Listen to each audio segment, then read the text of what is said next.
Great, good. Welcome everybody. Very pleased to see you all. I'm Hermione Lee, and it's a huge pleasure for me today to introduce Edmund de Waal. Edmund de Waal is an artist and a writer, a maker of pots and a worker in porcelain, a creator of narratives and a teller of stories, both in his exhibitions and in his books, a memoirist and a rememberer, a rag picker in archives, a highly technically skilled craftsman and an imaginative visionary, and a kind of poet. He is a Chevalier de l'Ordre des Arts et des Lettres and a CBE. His book, The Hare with Amber Eyes, has sold over 1 million copies, won many prizes, and been translated into 29 languages. He is also a wonderful reader, as his speech as the chair of last year's Booker Prize showed, where he spoke beautifully about this great commonwealth of reading and writing that binds us together, the collective act of passing on a book, and the laughter, solace, recognition that comes from shared reading. So we are incredibly lucky to have you here. Welcome, Edmund, welcome.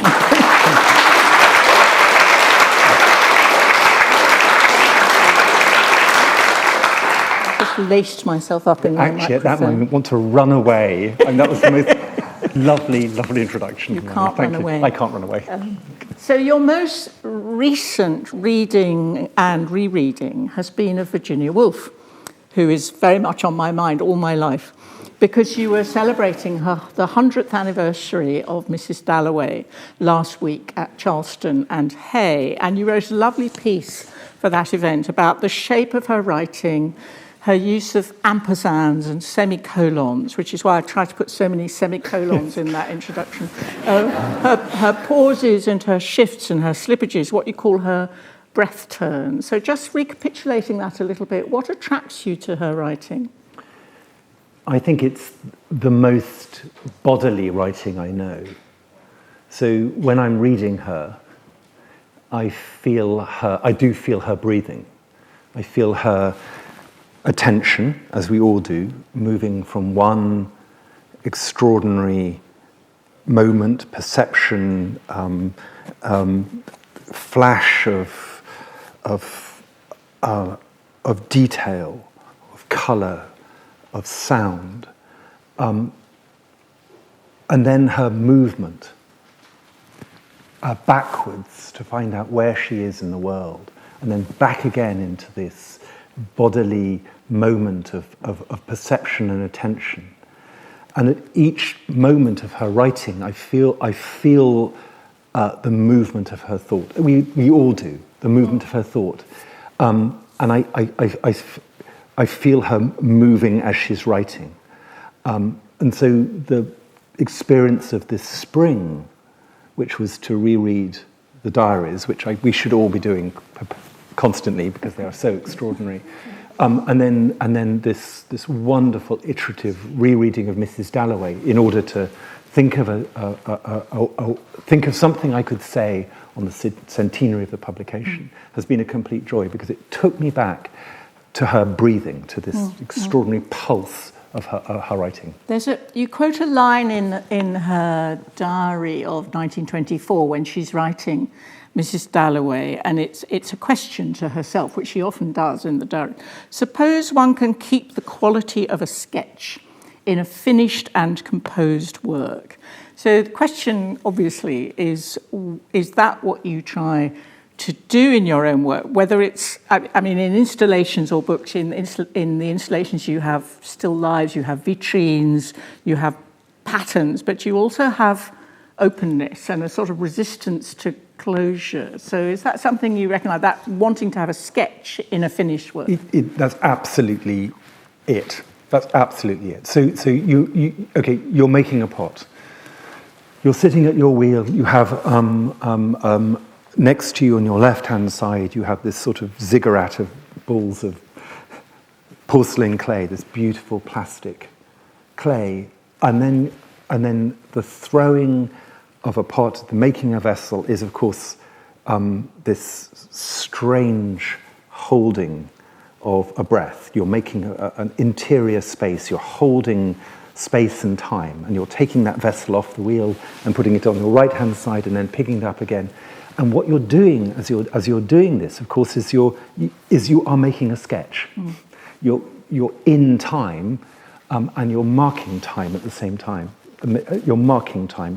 You're placing time down next to you, and then they have to be fired and glazed and all that stuff. But what you want to have and keep alive is that animation, that contingency that happens when you're making, the slip, the impression, the mark of the hand, the unevenness of the top of a vessel. I'm not interested in perfection. I'm interested in my making of something which is a real moment in time. That's the sketch. So that's what I try and do in the installation. Installation is such a grand word, and these aren't grand works. These are me trying to keep something alive.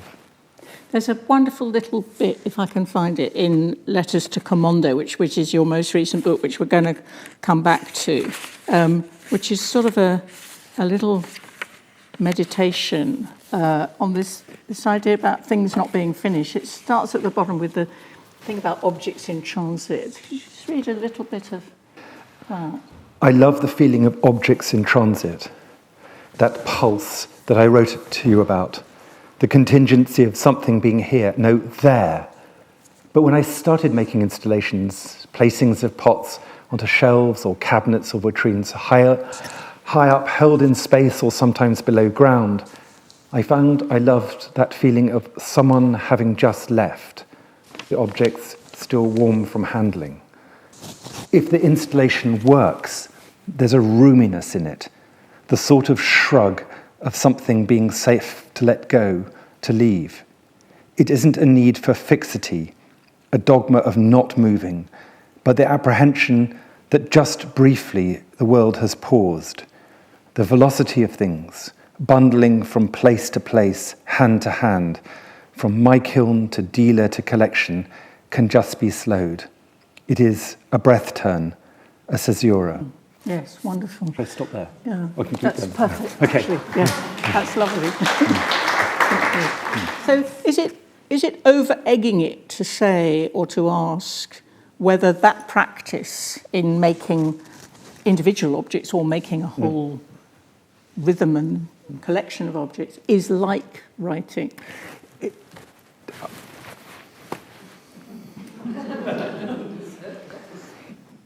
For me, writing is making. You know, it really is. It's the weight of words, the separation of words, the pulling together of them into a phrase, a sentence, semicolon, another phrase, a paragraph. I mean, a page. I mean, my understanding of writing is so bodily, and it can lead to quite complicated editing for my editors and publishers, who are all in the room. But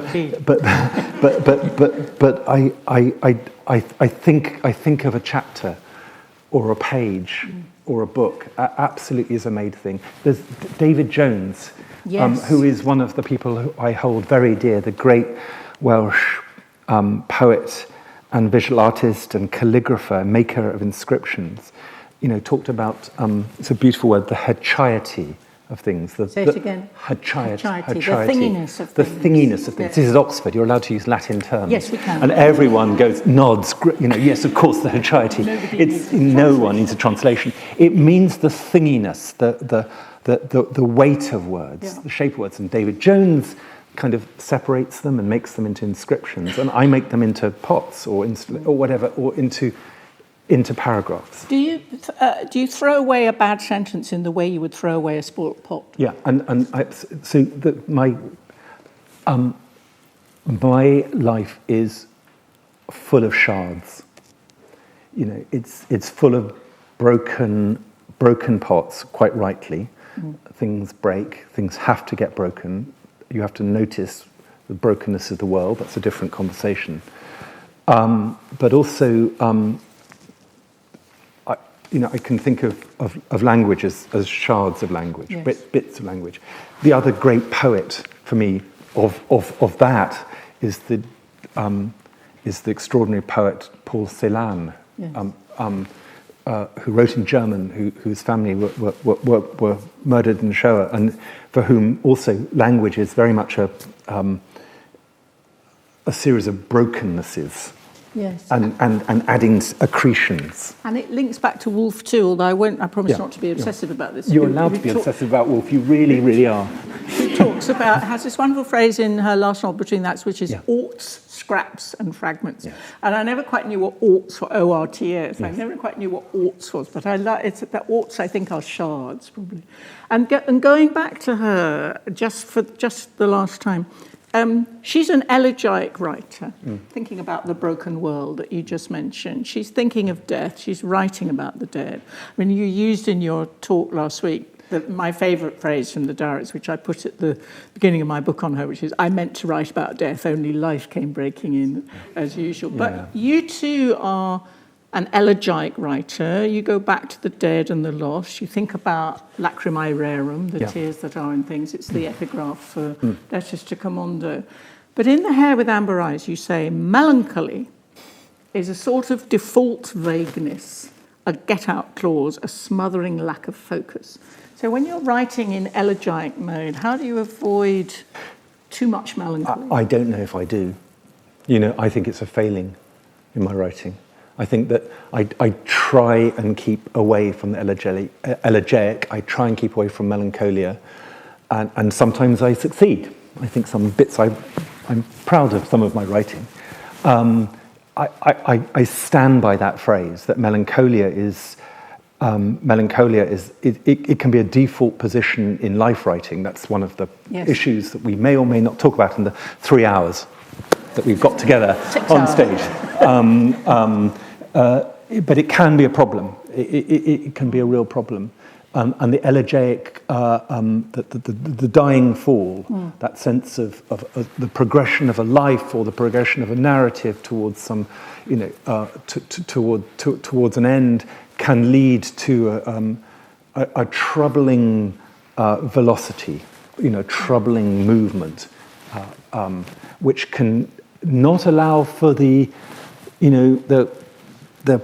quixotic, complicated nature of life, where actually you can be having horrific things happening and also be surprised, like Virginia Woolf, by the sound of a horse eating in the field next to you, or Leonard Woolf getting out of bed to fix a window pane in the middle of the night because it's rattling with a toothbrush, and be delighted by life, even in the middle of chronic depression. When you describe melancholia, Durer's melancholia, you write about it as something that's fixed, sort of horribly fixed in a way, unable to move on. Yes, I mean, I think that is probably the best definition. Do you know that great image of melancholia, and everything is arrayed around it, and it's stasis, isn't it? It's being held and fixed, and not being aware of anything else. At all. Yeah. In Letters to Camondo, you link melancholy to Walter Benjamin's writing about rag picking. Yes. And you've just published a wonderful piece in the Yale Review called Rag Picking, about your lifelong work in archives. And you link the wonderful book, The White Road, which is your quest for porcelain and the origins of porcelain, and your books about your family history. So what is rag picking, and how has it been part of your life? So it's a beautiful, thank you, by the way. So Walter Benjamin, the great sort of extraordinary Berlin-born writer about everything, about modern life, talks about watching a rag picker in the streets of the streets of Berlin, the finding of the detritus of the world, and he talks about this rag picking as not just as a finding of the discarded things of the world, the overlooked, the ephemeral, the shards, the brokenness of the world, but absolutely as a way of valuing and accommodating the excess of the world, all the things that have been thrown away, finding a way through this the complexity of his life. And what he's doing, of course, here is talking about his life in archives. He's talking about how you can find a creative, generative way through the experience of being an archivist, which is what he's doing. He's traversing loss. He's a flaneur in this terrible landscape, and he's finding all the things which he can pull together and make sense of, make this broken journey. So you two have been a kind of, as it were, flaneuring in your own family archives, and we have a street and a house up here behind us. I wonder, since we could perhaps, can I just ask you to tell a bit of that story, which is a story that links the two books, The Hare with Amber Eyes and Letters to Camondo. Do you want me to show you some pictures? I can show some pictures. Yes. Just. So shall we do? This is a good minute. You can fall asleep for 5 minutes in the darkness. So this is the street. So I wrote The Hare with Amber Eyes and it came out in 2010, and in some ways it's the unfinishedness of that book that kind of haunted me. It was here we are. We can perhaps even lower the lights a little bit more if that's possible. Perhaps not. It doesn't matter. Can you all see? A street in Paris, the Rue de Monceau, where my Jewish, oligarchically rich, painfully rich, Frussi family who had sent their children out from Odessa in the 1860s to sort of conquer Europe. Half of them would end up in Vienna, half in Paris. And in this street, they built themselves a house in the 1860s. And Charles Frussi, the youngest scion of the family, was sort of well off and, ridiculously rich and an art historian and nothing to do. And he started to collect, and he bought Medici embroideries. This is a Medici bed. He unpicked M for Medici and put E for a Frussi, which tells you about him. And then he bought, in 1868, bought this incredible collection of 264 little bibelots, these Japanese netsuke, which had arrived for his mistress, and had them in his room as part of the salon, alongside extraordinary Impressionist paintings. The Little Gypsy Girl by Renoir. Here, that's in Chicago. This is in the Met. There he is in his top hat. The back. He's a collector. He's a lover of art. He's a collector and a creator of connections. And so when he buys this off the canvas, and it's 800 francs, and he sends 1,000 francs, this one arrives in the Rue de Monceau 3 days later with a note saying this one has slipped from the bundle.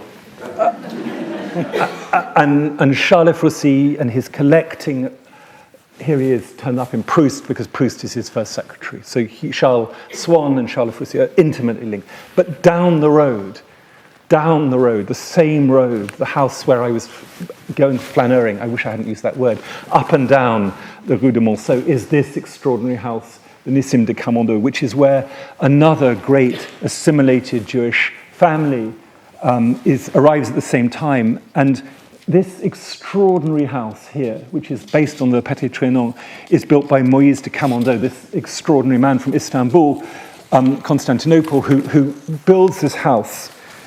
And here he is in his all his pomp, and he marries Irene. Here she is, painted by Renoir. This is her as a young girl, this extraordinary painting. And he builds this house. He builds this extraordinary temple to French art, which he fills with the most incredible collection of 18th century art. He builds a temple to French art because what he's interested in doing is proving how assimilated he is. The Camondo family are part of the Rue de Monceau. They're like the Rothschilds, like the Afroussis.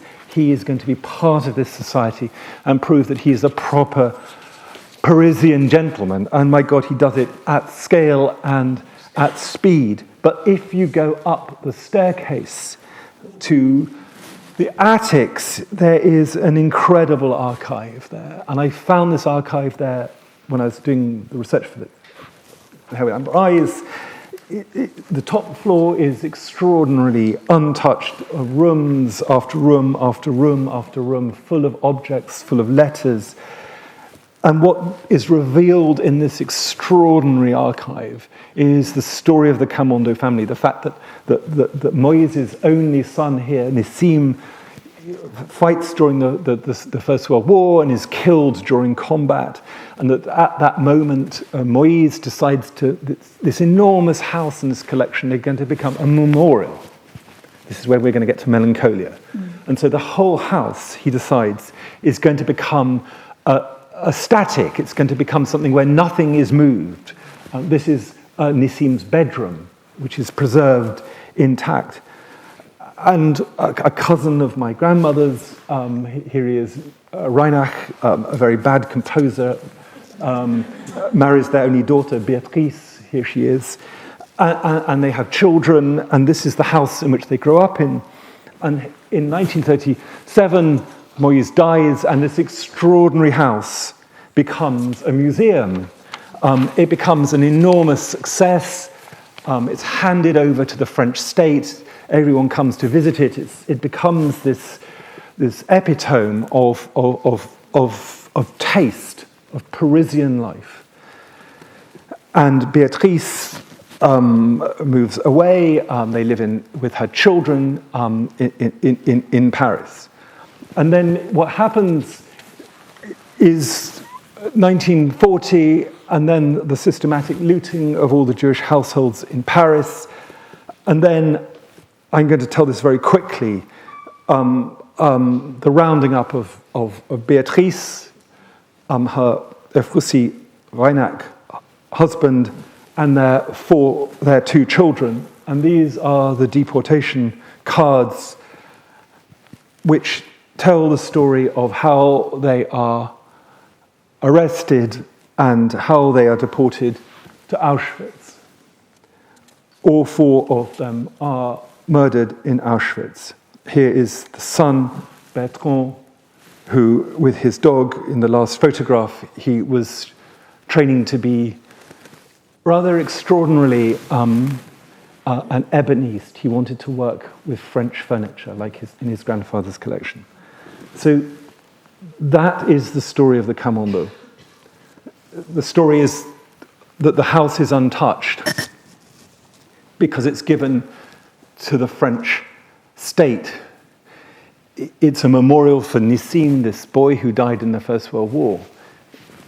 So my question is to myself, and is what purpose does a memorial hold?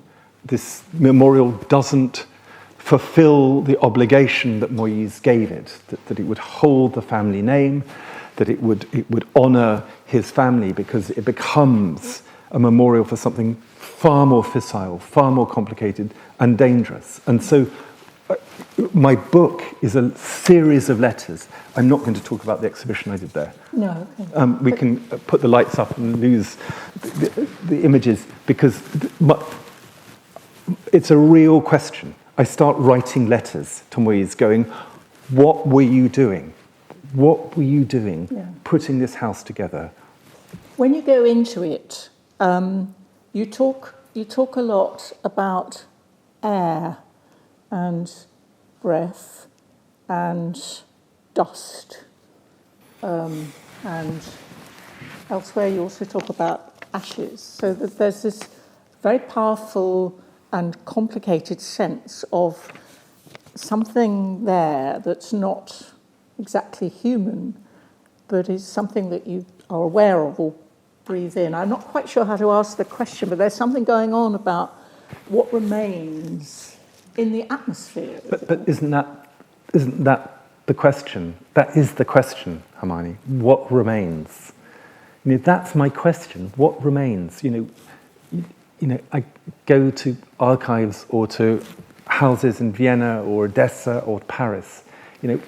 What actually is happening there? What's happening in those spaces where complicated, real family life happened, and conversations happened, and what is projection and what is actually still held within those spaces and those objects and those collections? And so, because I make stuff. I've always made stuff. I want to pick something up. I want to put my hand, even though I'm not allowed to, on a 18th century table across a red, until someone tells me not to.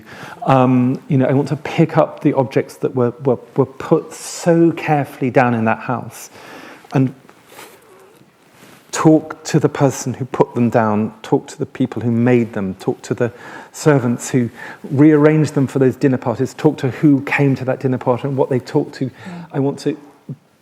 Air is important because dust is important. Dust is important because Musée de Camondo does this melancholic thing where he says, there should be no dust. There can be no dust in my house. Nothing can be moved.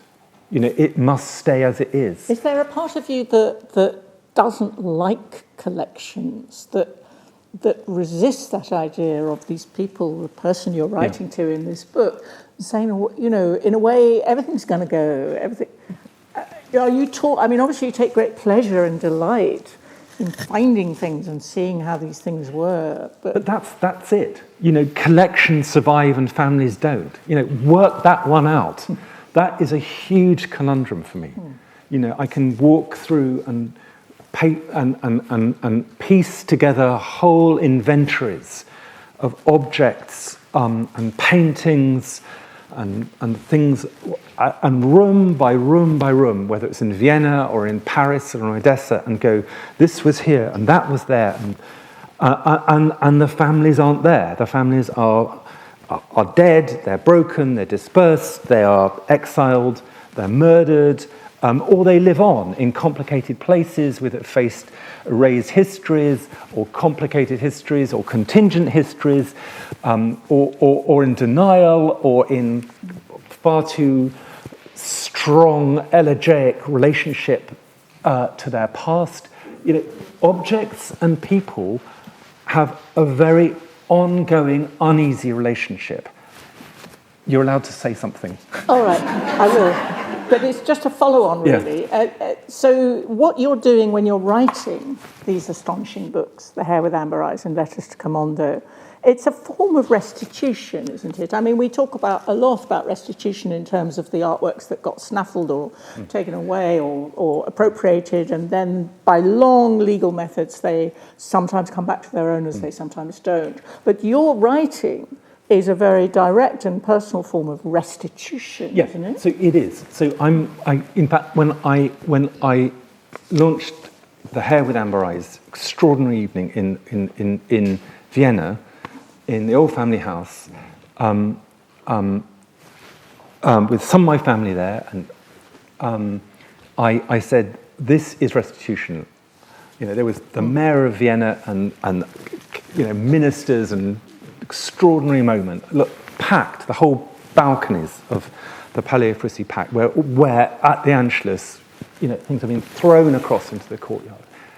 First moment back, the family, and I said, this is restitution. This isn't waiting for paintings to be given back, someone else to decide that this is, you have legal claim over something. You have total right over the stories that you hold, and you can bring them back to the places where they were taken away from, and that is an act of restitution, and taking the agency away from all those people who want to hold it in some sort of miasma of legality and say, actually, you're a storyteller. The stories have power. And in that act of power, I don't quite know whether to call you a historian or a memoirist or an essayist. Well, we'll come back to that. But when you're writing about these people, you've spent ages in these archives. How much do you feel it's within your power in this act of restitution to make things up about them? Do you feel you must absolutely only tell what you factually know? I think I indicate when I don't know stuff. Okay. Someone in America once said, j'accuse to me about something to do with Charles Frissi. And it was an interesting moment because, I felt like I'd walked in so many of his footsteps. And actually they were wrong. I'd just like to put that out there 15 years later. They accuse you of having got something wrong? Yeah. Yeah. I mean, I do get things wrong. We're a community of people who read and write, and after the Hare with Amber Eyes came out, I did get a slew of letters which went, you fool, if you come out of Schottengasse and turn left and right, Café Leopold is the third on the right, not the fourth on the right. It really matters. And they were right. They were absolutely right. But I do stand by the book. Sure. It's interesting what makes someone alive. It's interesting when, at that moment, when someone comes alive for you. When you're writing about them. When you're writing about it. Yeah. And writing about my great-grandfather, Victor Frissi, who was this incredibly scholarly man who didn't want to become a banker, and he died in 1945 in exile. And talking to my father about it, and all this stuff around him. And I was talking to my father, and my father said that in old age he would just run his hand down over his face, like he was trying to take something away from his face. And I suddenly thought, I know this man. I absolutely know this man who's lost everything, and somehow he's trying to reset his eyes, his face, his way of, and but there's always a moment. I'm surrounded by some of the greatest biographers in the land here, so it's it happens. Yeah, sure. But you've got to know a lot before it happens. Yeah. Yes. So you were talking just there about talking to your father about your great-grandfather. So this is a Jewish inheritance, but you come of a complicated family, which is not entirely Jewish. Not at all. So how does that inheritance now work for you? You've written about it, you talk about it, you are very much engaged with it. Do you think of yourself as someone who is, as it were, exposing or describing a Jewish story?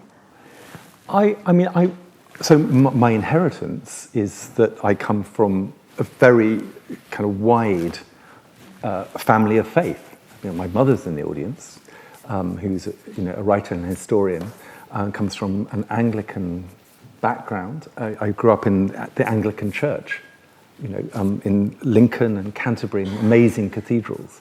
So my relationship with faith and with place is really complicated. Your father was Dean of Canterbury. My father became Dean of Canterbury, Chancellor Lincoln, and Dean of Canterbury. My mother writes about monasticism, so amongst other things.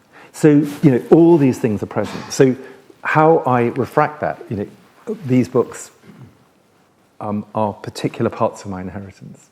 They are absolutely very, very significant because they talk to my understanding of how I became a maker of things, and how I understand place and objects. But the White Road is also full of Canterbury, pilgrimage, lots of journeying.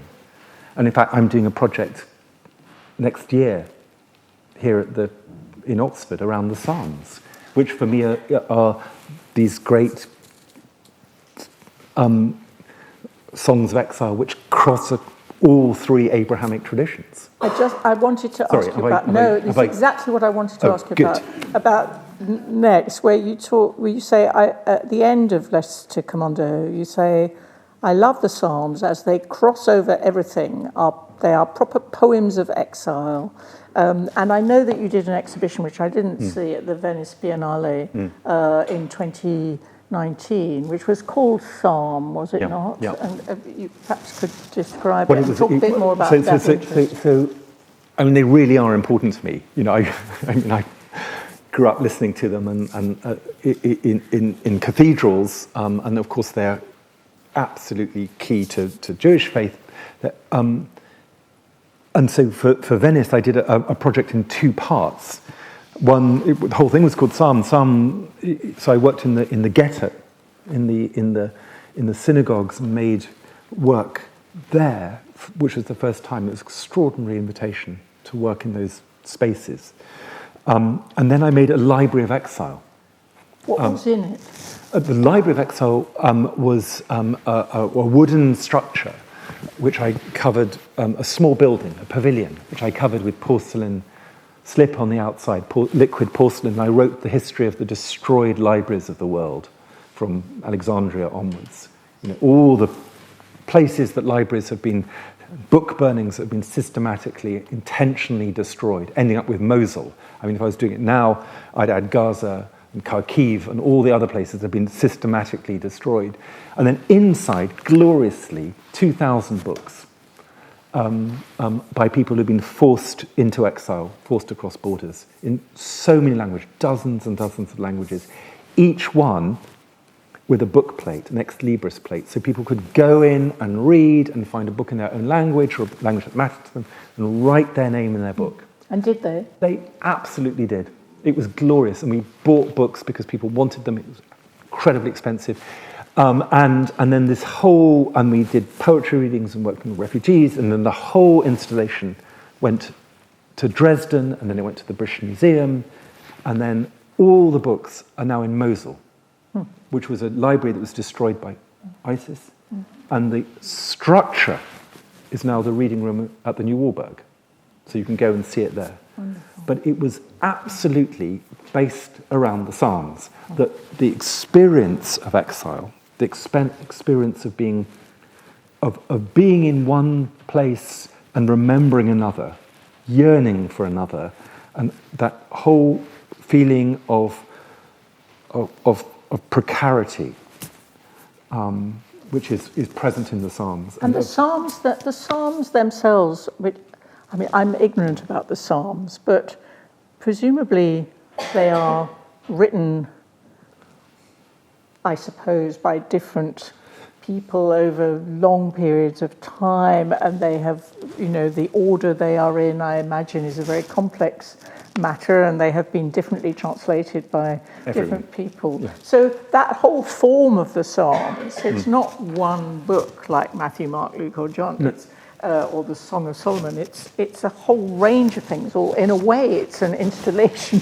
Well, it's an installation waiting to happen, yes. It really is. I mean, partly because, of course, they're so extraordinarily generative. I mean, so you have it's in every language, you know, and over 2,500 years, people have been using them to make music or dance or whatever. So they're a good starting place. And they're full of pain and joy and anger, very difficult anger, and the crying out for justice. You know, so they're very difficult and important songs. Yes, they're not soft. I mean, they are absolutely not soft. Yeah.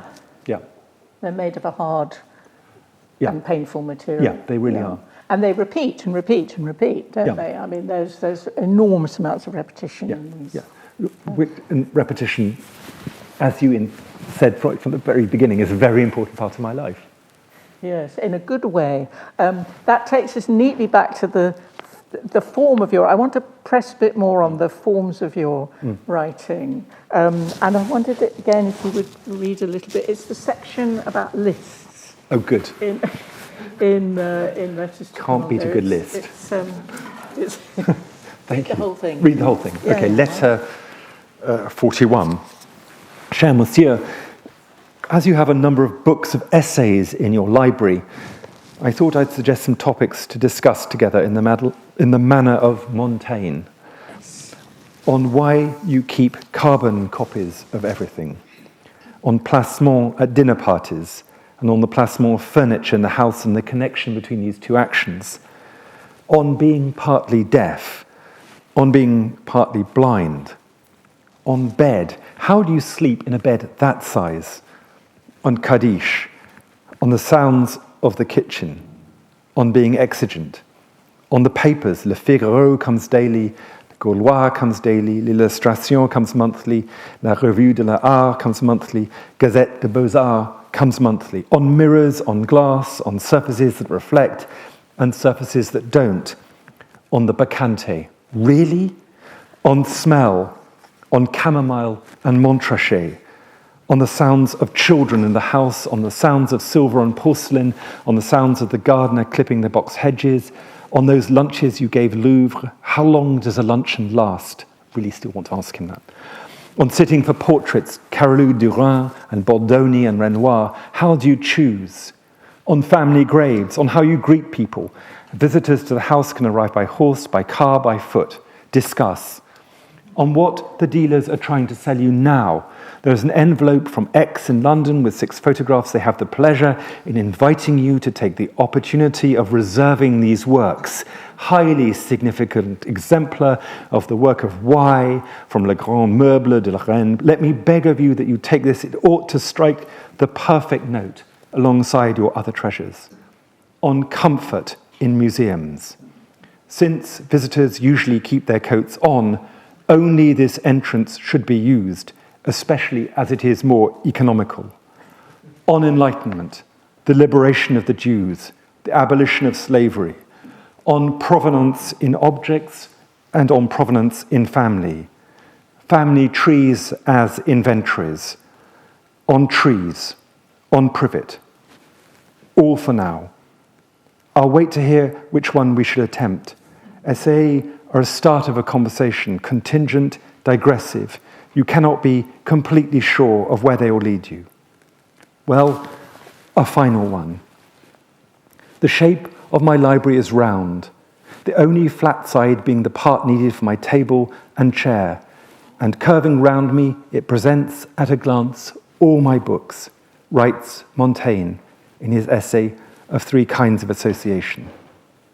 And so my final question, on having round libraries, Michel de Montaigne and Moïse de Camondo. So, thank you. That's just wonderful. And it links to something you say elsewhere in the book about, which we've sort of been talking about, which also uses the word essay, spelt as Montaigne would spell it, E-S-S-A-I-S, where you say history is happening. It isn't the past. It is a continuous unfolding of the moment.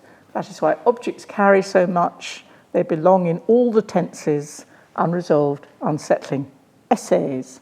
And in your books, but not just this book, but all your books, you have lists, you have questions, you have little sections, you write in the present tense, often you have journeys, you have brief scenes. In The Hare with Amber Eyes, you talk about something I'm very fascinated by, which is the Japanese form, which became a French form, the feuilleton, which is like a small, quick, often funny, it's like a squib or a little throwaway story. So trying to think about all your written work, I ended up thinking it was perhaps like Montaigne. It was a sort of, yeah, there you go. You came here for that. I so did. But it's not like a history book. It's not like biography. It's not like memoir. I'm not a historian. I'm not a biographer. I don't know what I am. But you're sort of an essayist. I am. I'll take that. I'll take it partly because it's a sort of diminuendo. It's sort of like, I like the idea of not being too grand. It's not grandiose. I'm not grand. I really am not grand. You could be, but you've decided not to be, as it were. You're a chevalier, come on. Sorry, I'm just teasing you. I feel the tease. I'm just not grand. And and right at the beginning of Hare with Amber Eyes, I say, this could be just a history of effing ballrooms and dressing up and showing off. It could be just claiming grand history and going, it's all mine. And that's absolutely what I set myself against. And so the use of the present tense, the sense of the unfoldingness of it, is that for me it is absolutely grounded in the things of the world, the way that things are made and that people handle them and drop them and pass them on and forget about them. And for me that is my question. That really is my question. But that absolutely brings you back to the essayistic, to the momentary, to the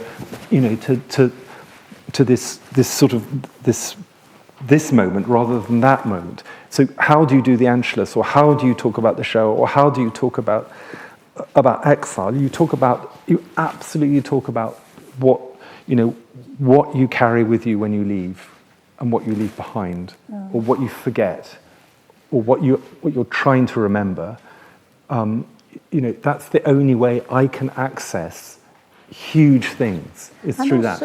And also, if you do this in this kind of form that you use, it is a bit like you're making, because you're turning something round. You're turning something round and looking at. You're not coming to a conclusion about it. You're having a look at it. Well, the dimensionality of the world is really interesting. Objects, don't have a right way up. Don't they? No, Musée de Camondo might put something down on the ground and go, that's the only way it can be. But my God, the point about it is that it's made, is that someone has created it in all its complexities, all other dimensions, and worked out how this thing can be stable on a particular surface, how it can move so it doesn't scratch, how what the relationship of the beginning of the form to the holding of a hiddenness below the foot happens. So the dimensionality is truly complicated. So you have to pick it up. Just like when you're writing the biography of someone, I'm kind of trying to not be aware of so many biographies here. It's not just about what they've written. It's not just what they painted. I mean, the dimension of people is very, very interesting. And you keep moving in and out, and sometimes you're in the world outside, and sometimes you're inside them. Exactly. All of that. And what shoes did they wear? And what shoes did they wear? What shoes did they wear is really interesting. What shoelaces did they wear? Yes, and Virginia Woolf, I fell in love with a pomegranate dress. That's the book. Glad you got back to her, because I just wanted to ask one more question in relation to her. In her late writing, she got increasingly interested in anonymity. Yes. She wrote a book which wasn't published in her lifetime, wasn't finished when she died, and she was going to call it Anon. And it was about her interest in the disappearance of the personality of the writer. And I've been thinking that you're interested too in a kind of invisibility, in the hidden, in made things falling back into nothingness. And I want to do that awful thing of quoting you back to yourself. So I heard you in an interview a few years ago at St. Peter's. You said, and I wrote down this line I think it was the only thing I wrote down from the interview, and it said, "I expect my stuff to end up broken." And then in a very early show, I think it might have even been your first show, you were hiding groups of pots in cupboards in a modernist house. And you wrote in The White Road, "A critic complained she couldn't find the exhibition." And then there are a couple of recent remarks. One in an interview with Olivier Gabet, the great Louvre curator. You said, "I want to have an exhibition where no one can see the art." But you also said in another interview this year, "I want to make something so beautiful that people fall over." Yeah. They come in and they're so overcome with beauty, they just fall over. So how do you reckon? I can't. So the disappearing thing is really important to me because,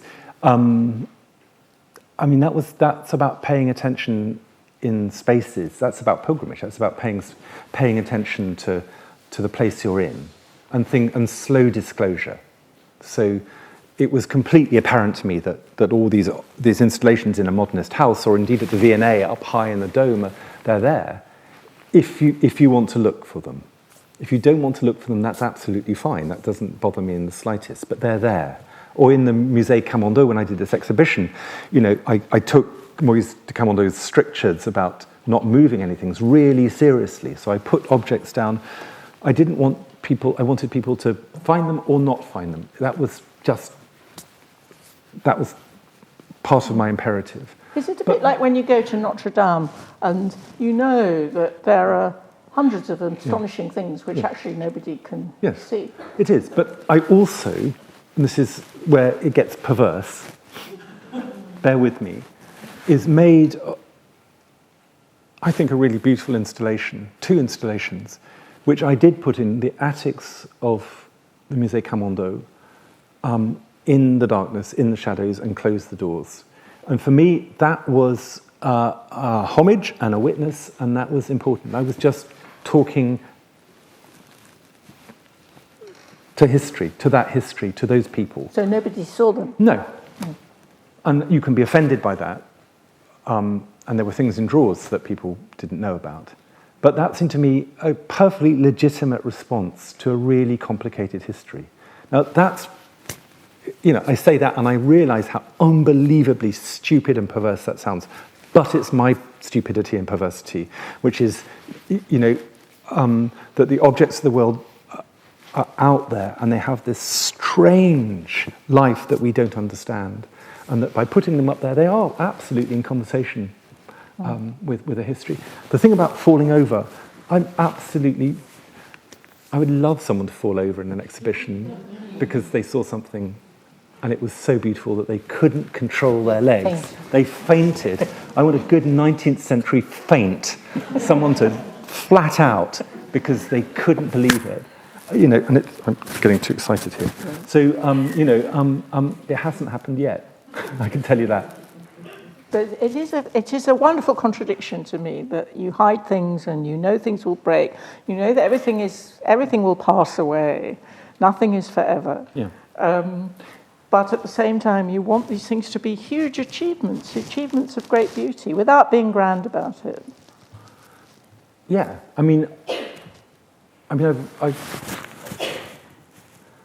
know what I'm doing.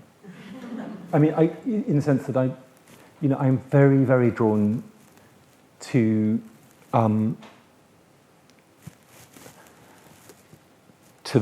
broken, to the fractured, to this strange, beautiful imagery of kintsugi, the bringing back together of broken objects through this Japanese technique where you have gold lines, and I very carefully say this is not repair, this is marking loss. Kintsugi isn't repair, it's marking where damage and loss has happened. And that seems to me a very kind of real living metaphor for me about my own practice. So that's one aspect. And I have been working in Denmark in a factory making pots which are 6.5 feet tall, which cannot break unless you really, really, really took a sledgehammer to them. But into those pots I've been writing Celan's poems, parts of elegy. So, it's all stuff. I know other people are going to want to ask you lots of questions, but I want to just have a little coda between us, which takes us back this idea of loss and retrieval. And I just wanted you to, if you would, to tell the story of the Renoir. Is it possible to find it again? Let's find it. Which was originally called Mademoiselle Irène Cain d'Anvers, painted in 1880. And came to be known as La Petite Irène. So if we go back to number 20, is that all right? Excuse my flicking back, but we will get there. It's nice to flick back. So what we're talking about, and it's a painful coda, an interesting coda. So here we go. Yeah. So, sorry. We lost you. Not ours, not ours, not ours, not ours. Hang on, where we got to? One more. Sorry. Yeah. There we go. Thank you. So this is a painting that Charlotte Frissi was instrumental in having painted for his friends and in fact his mistress. And it's this young girl who, Petite Irene, and it's. Sorry, I'm sorry. I'll talk out. So this is the painting that by Renoir of this cousin, Irene Caron d'Anvers, another Jewish family who lived around the corner, related to everyone else. And this is Irene grows up and marries Maurice de Camondo. And this is a painting that is in 1940. It's hanging in the family house, and it's looted, and it goes to Goering. It goes to they look at it as because they want it for their collection. And after the war, it's brought back to Paris. This is really painful, difficult story, and it's claimed by the only survivor of the family who has survived in complicated circumstances, while all the rest of the family have been murdered. And she sells it immediately to a man called Émile Berle, who is a hugely rich arms dealer who's made his fortune by selling armaments to the Nazis, who's putting together an incredible collection of art. And he isn't tried for his war crimes. The collection is intact. And this painting is now in Zurich, where I'm going to be talking to it and with it in a month's time. So it's one of these, we're talking about unresolved stories. In what senses can this painting be restituted? Yes. Its legal claim is intact. It was sold completely legitimately, but it's sold to someone whose finances and whose life is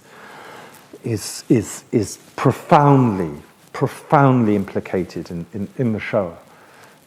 It's now on loan from the foundation to a museum that's accepted this loan, this long-term loan of this collection of masterpieces of the Impressionists. Should they have accepted it or not? Where does this sit? Where does this picture sit? It's a family portrait. It's of a young girl. It's gone through all these hands, and it sits out there in the world saying, who am I? Yep. Where do I belong? And because it's such an astonishingly ravishing image of there's a kind of hopefulness, a kind of sweetness, Yep. sense of privilege, Yep. sort of calmness about it, which wrings the heart when you tell this story. I mean, there's a famous story that your most famous story is the one about how the Nevsky survived in the pocket of the apron of the servant in the Frissi house, and I'm sure everybody knows that. And of course, that's a terribly moving story, and the reader has tears in their eyes when they come to. But this is a less resolved story and a more difficult story in a way. But I think the reason I wrote the book is that it's unresolved, is that all of this is unresolved. I think I ended the Hare with Amber Eyes thinking, well, I don't have to write another book. That's it. Back to pots. I mean, I kind of say that at the very last line of the book. I kind of go, well, thank God I can get back to pots again. And the moment it was published, it just hasn't happened like that, because not only because of the response and the agency of books in the world, but it hasn't happened because it cannot happen like that. It is totally unresolved. And my lack of resolution on it is why I still make pots. Yes. I haven't finished making pots, and I haven't actually finish writing this. Well, lucky for us. Well, thank you, Hermione. Thank you. Thank you so much.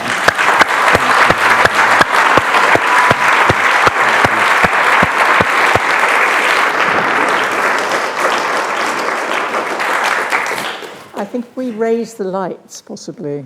This is a magic trick beyond me. Yes, it happened. So many people.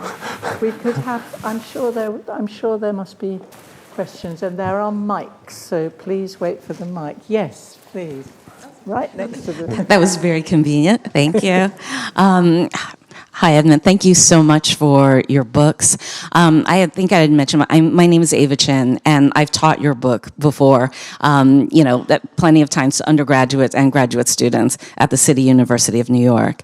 And the question that I wanted to ask you is something that I noticed. I think many people have noticed throughout the course of looking at your books that there's an amazing tactility to your writing around these objects, whether it's the netsuke or it's tracing the lineage of clay and porcelain.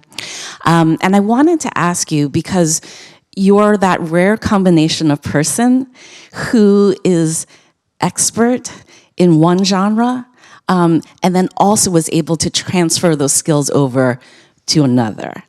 And I wanted to ask you what it was like for the younger writer that was you, moving from understanding tactility with objects and with clay, and then transferring that over to writing. Well, thank you. I wish I had taken your class on my book. I'm absolutely... Thank you so much for the question. By the way, Sorry? I wrote a wonderful book called Mott Street. Oh, okay, I will read you. Can we swap books afterwards? Yes. Thank you. So the moment it happened for me is when I stopped being an art historian. Because I wrote a book about Bernard Leach, which was my a critic called it patricidal book, which was my way of working out. Bernard Leach was the great sort of father of studio pottery, Japan, and I wrote that without any sense, with holding myself back, from actually really talking about the objects themselves and why I cared about them. But and then I wrote a book on 20th century ceramics that no one read at all, which was my way of trying to understand how I could make installations of work. I tried to find a lineage. But in neither of those books was I present. I was trying to be so grown up as a writer, and actually beginning the Hare with Amber Eyes, and sharing a draft with my wonderful, amazing editor and my wonderful late agent Felicity, who I miss every day. There was just that feeling that I was allowed to be a potter. I was actually allowed to write from the making outwards, and that was so I put down all that knowledge stuff and showing off stuff and footnotey stuff. I decided I wasn't going to write a book about Japanism or a book about anti-Semitism or a book about cultural whatever. It was actually just going to be about these objects and how they came into my life, and that's when it happened. So the tactility is hugely important, and I really, really, really did carry around something in my pocket, sort of talismanically in my pocket for several years to keep me grounded. Just following on from the question, Yeah. and I come to you, thank you. One of the things I think about a lot in writing biography is what to do with the eye. Yes. Where does the eye go? And I would prefer it not to be in the book, actually, although I'm sort of out on a limb in this, because I think now biography is changing a lot, and the eye of the biographer is often quite markedly in the book. Did you have any pudeur or any anxieties about saying I a lot? No. And I tell you why, because I was talking directly to people I loved. Yep. This could only happen because I loved Iggy and Giro, these wonderful people who we loved so much. you know, and so it happened, you know, of course I had to be in it. The I had to be in it. If I wasn't present, it would be not being true to them and their. So it's not, there wasn't any anxiety about self-consciousness or egotism, or you just naturally were part of that story as the quester, partly, or I think so. Yeah. I think so. Yeah. I can be embarrassed now, but at the time, no. Thank you. There's a question there. Yeah. Thank you.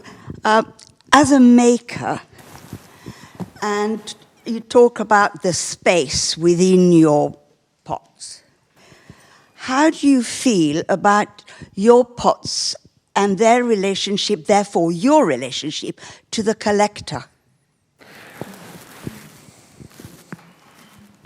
Goodness. I mean, I'm a grown-up, so, you know, I'm thrilled when something gets collected. You know, it makes a space in my life in all kinds of ways for the next thing to be made. For that, it provides space. I find it quite difficult hearing about the afterlife of my collections, from the afterlife of my objects. People telling me how they love them or use them or have them in their life. At that point, I feel terribly English. Go, you're sharing too much. You're sharing too much. You know, don't tell me that. Back off. Why? Why don't you want to know? Because if I get too involved in that, then I start visualizing where it is, and then I want to start moving it around, and then it's another book. So you know, it is quite complicated in that sense. It's a very interesting and complicated question. You know, I have to keep moving on and make the next thing. And it's also, you're not like Frank Lloyd Wright or indeed Camondo, who says, you know, you bought these things from me or from my studio. This is how they must be, and they must always be on that shelf, and they must always be in this order. You're never doing that. No, I'm not. I mean, I'm not that grand. I really am not. Well, it's not necessarily grandeur. It's just madness. Oh, it gets madness. I mean, you know, standing back. I mean, part of the point about making things in vitrines is, of course, that is the stilling of something. Yeah. So that is me having this control and saying, these are the spaces and the breaths and the pauses and what have you. This is how this particular poem, this bit of Emily Dickinson or Celan or bit of music or whatever, sits in the world. It sits in this particular space. So I don't have to go and rearrange all their pots and ring on the doorbell and go, you've got it wrong, because it's like that. But I don't need to know what happens next. And do you worry, following on from this really interesting question, do you worry about things going to the wrong home, as it were? Do you know what I mean? They're in some very... Well, I have a list. No, I mean, they've gone into some very grand museum, or they've gone into some unbelievably over-furnished house or something. Do you sort of feel sorry for your pots they've gone to the wrong place? I think my family history is of un-over-furnished houses. You know, at some point I say, you know, that my Viennese cousins didn't collect, they just shopped. And I think that's probably just fine. No, I don't give a toss. I mean, it's fine. Yeah. Off they go. You know, honestly, the privilege of actually selling something, getting rid of it, it going out there, is just fine. It can make its own way in the world. If it can't, then it's not good enough. Well, it's like... So that's the point. That's about books, isn't it? Yeah, exactly. You know, it's like, how dare you read my book? I want it back. Or you didn't understand my book well enough. You know, read it again. Once it's out there, it takes its chance. Someone's saying there's a new edition of a book out, and the first chapter is telling everyone off about, I can't mention the names. Oxford academic. Later on, tell you later. I think, but that sort of anxiety about do the next thing. Just let it go. Let it go. And you can't control how anything. No, if you're a writer, you can't control how it's going to be read. You really can't. No. Just get on with it. No. Yeah. Yes, Kate. Could I take advantage of holding the microphone? Yes, you really are. Thank you so much, Edmund. It's absolutely glorious, as of course it was going to be. The way that you use objects as a way into life stories is a massive inspiration for me, as I'm sure it is for everybody here. Thank you. But one thing that I've personally found so enriching using this sort of structural model for biography of looking through the object is the communities that it draws around it. And I just wondered whether you could say something about that, because it's not just the maker who's held it. You mentioned the slip and the fingerprints in the top and the tactility of the hands that held and shaped it, but the hands that it was then passed on to and who cleaned it and who positioned it, and the community of people by serendipity and chance and misfortune who are collected around that object. Well, you're speaking as someone who's written a fantastic book about a musical instrument, which is the most perfect object to talk about. Yeah, it's a bit of a gift. Because of that extraordinary, the performative element of it, because of the living quality that it changes all the time. So, I talk about this sort of complexity, Hermione, all of you, in the book, where I'm handling a net scale. I say, is it patina because it's been in so many hands and so it's accreted all the significance, or has it been erased, or has its life been erased by it being worn away? How do I understand this somatic, this tactile experience of handling something? It's both. Things get lost during the handling, during the movement, during the passage of an object through life, and they accrete beautifully. The chips, the patina, the dust, the ash, the sweat. All those things happen within the object too. It's not just about provenance, making some enormously sort of grand Sotheby's list of all the things. It's so much more exciting and interesting like that. Who handled it, who didn't see it when it was there. Who are the people who weren't aware of it when they were in the room with it. Yes. A book about people not seeing things would be, actually, that's quite a good idea. Isn't it? Yeah.